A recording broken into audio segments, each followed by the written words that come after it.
al-faslu wasi'un.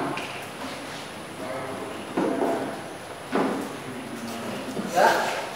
Kalau pakai alif, apa yang akan terjadi? Kalau pakai alif itu fathatain.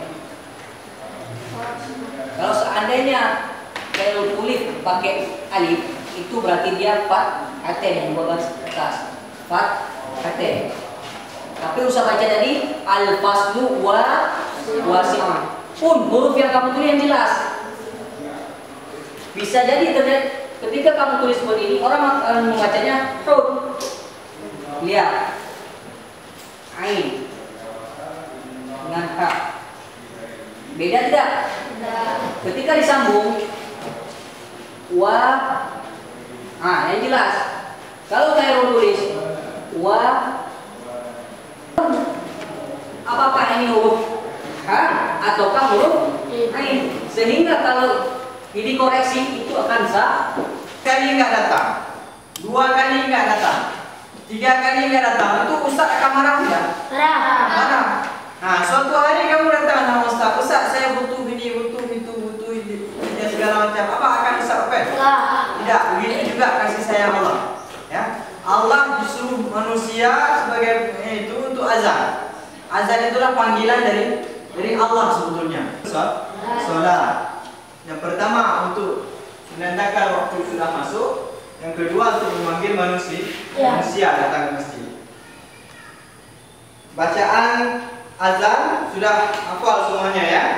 Nah, oke, ini sekarang azan sudah semuanya sudah oke, sudah akan dimulai. Maka sunatlah seorang yang hendak mengerjakan solat itu membaca iqamah. Sama seperti disunatkan azan, iqamah juga dimulai. Makanya dalam iqamah kan ada qad qamatis shalah, qad qamatis shalah. Artinya salat telah didirikan. Makanya setelah iqamah dikumandangkan, kita sudah di shaf. Nah, itulah makanya semuanya sudah diatur. Ya, kapan kita bergerak dari rumah menuju masjid ataupun kita di sini dari asrama, kapan kita sudah ada di shaf. Jadi ketika iqamah sudah di shaf, bukan ketika azan belum iqamah lagi, tidur lagi sebentar lagi. Jangan. Karena kenapa? Tidak sesuai dengan yang dianjurkan ya. Nah, Akbar. Asyhadu an la ilaha illallah, jawabannya apa?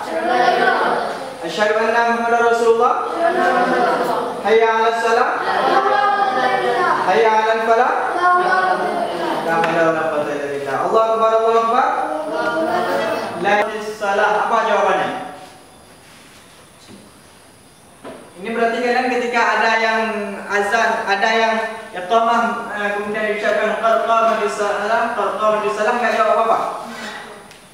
Jawabannya apa?